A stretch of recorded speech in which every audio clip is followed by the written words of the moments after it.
Welcome back to my channel. আপনাদের সকলকে স্বাগত। আজ আপনাদের কাছে আবার এসেছি আমি আরেকটি নতুন রেসিপি নিয়ে। সেটা হচ্ছে আলু বাটি।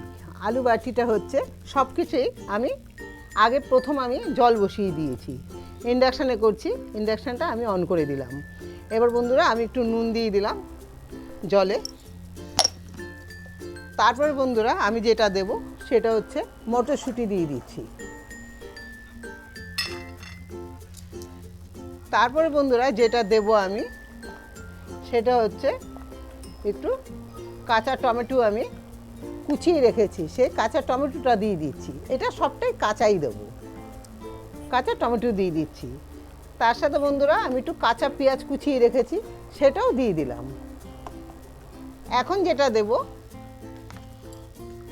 আলু কুচিয়ে রেখেছি বন্ধুরা, এই আলুগুলো আমি সবটা ঢেলে দিলাম। এটা নতুন আলু দিয়ে করবেন না বন্ধুরা, এটা করবেন আপনারা পুরাতন আলু দিয়ে, তাতে আলু বাটিটা খুব ভালো হয়।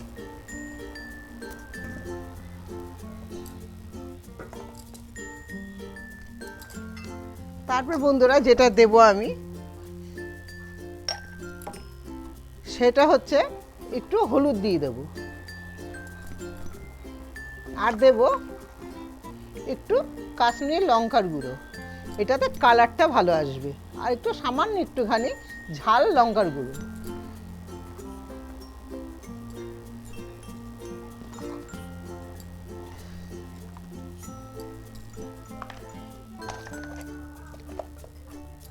তারপরে যেটা দেব কাঁচা তেল,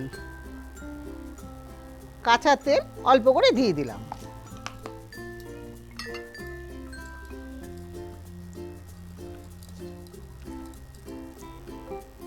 এখন বন্ধুরা এটা ভালো করে ফুটে যাবে, ফুটে গেলে ভালো করে ফুটে নেবে।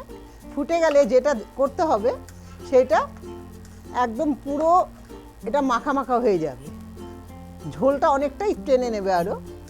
তারপরে হয়ে যাওয়ার পরে আমাকে কাঁচা তেল আর যেটা দিতে হবে এই কাঁচা লঙ্কা কুচিয়ে রেখেছি, আর কাঁচা ধনে পাতা।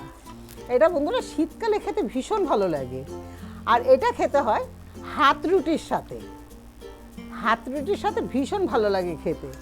আপনারা বন্ধুরা এইভাবে করে খেয়ে দেখবেন, ভালো লাগলে আমাকে কমেন্ট করে জানাবেন।